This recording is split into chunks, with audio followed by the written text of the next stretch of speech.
రాష్ట్రంలో జరుగుతున్న పరిణామాలకు సంబంధించి మనతో పాటు వాళ్ళ చర్చలో జాయిన్ అవుతున్నారు విజయానంద్ గారు. గుడ్ మార్నింగ్ అండి.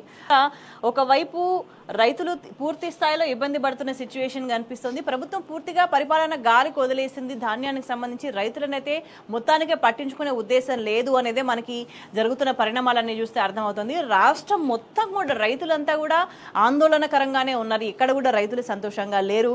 ఒకవైపు వాస్తవ పరిస్థితి ఇట్లా ఉంటే వాళ్ళ అనుకూల పత్రికల్లో ఏదంటే వార్తలు రాసుకుంటారంటే బోనస్ కోసం తెలంగాణకు ఏపీ వడ్లు వస్తున్నాయంట. బార్డర్ జిల్లాలో ఆంధ్రప్రదేశ్ దళారులు దందా చేస్తున్నారట.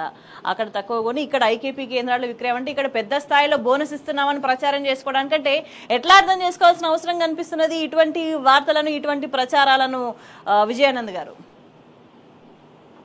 గుడ్ మార్నింగ్ గారు, రామచంద్రరావు గారికి, ప్రేక్షకులందరికీ నమస్కారం.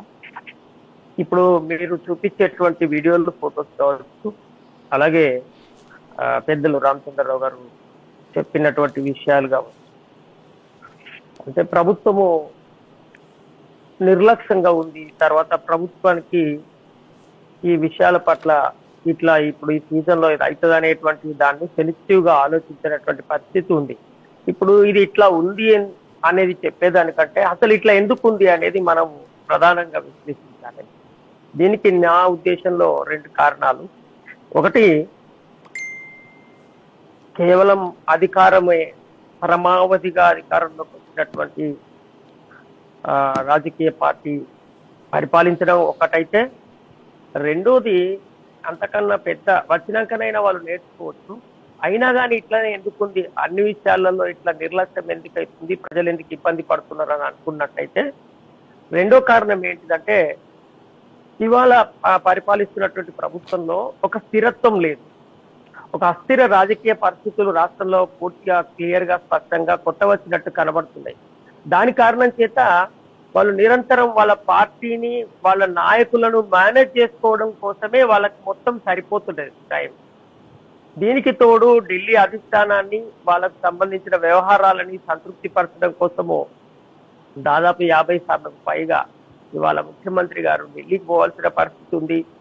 వాళ్ళకి ఇట్లా అనేక రకాల సమస్యలు ఉన్నాయండి. ప్రజల సమస్యలు ప్రజలకు ఉండవచ్చు, కానీ ఆ కాంగ్రెస్ పార్టీకి లేదా ఇవాళ ప్రభుత్వానికి కూడా వాళ్ళ పార్టీని, వాళ్ళ ప్రభుత్వాన్ని నిలుపుకోవడం కోసం, నడుపుకోవడం కోసం చాలా సమస్యలు ఉన్నాయి.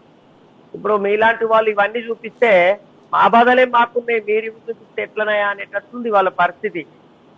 వాళ్ళు నిరంతరం కూడా మంత్రులను, ముఖ్యమంత్రి పదవి కోసం పోటీ పడేటువంటి వాళ్ళు ఎవరు, ఎమ్మెల్యేలు ఎవరెవరు ఎక్కడెక్కడ మీటింగులు పెట్టుకుంటున్నారు, వాళ్ళని ఎవరెవరిని ఎట్లా మేనేజ్ చేయాలనేటువంటి విషయాల పట్ల వాళ్ళు చాలా సీరియస్ గా ఎప్పటికప్పుడు సమీక్షించుకునే పరిస్థితులలో ఉండడం వల్ల ఆటోమేటిక్ గా ఇవన్నీ కూడా నిర్లక్ష్యానికి గురవుతాయి. ఇట్లా ఒకటొక్కటిగా చాలా సమస్యలు ముందుకొస్తాయి. ముఖ్యమంత్రి గారు మొన్న బహిరంగంగానే ఓపెన్ గా తాను ఈ ప్రభుత్వాన్ని నడపలేను అని ఆర్టీసీ కార్మికులకు ఆల్మోస్ట్ ప్రభుత్వాన్ని అప్పచెప్పడానికి సంబంధించి చీఫ్ సెక్రటరీ గారితో మాట్లాడి మీకే అప్పచెప్తా, ఇక మీరే నడుపురు అనే కాడికి ఒక దిశలో ఆయన బహిరంగంగానే ప్రకటించే పరిస్థితి రాష్ట్రంలో క్లియర్ గా కనబడుతుంది.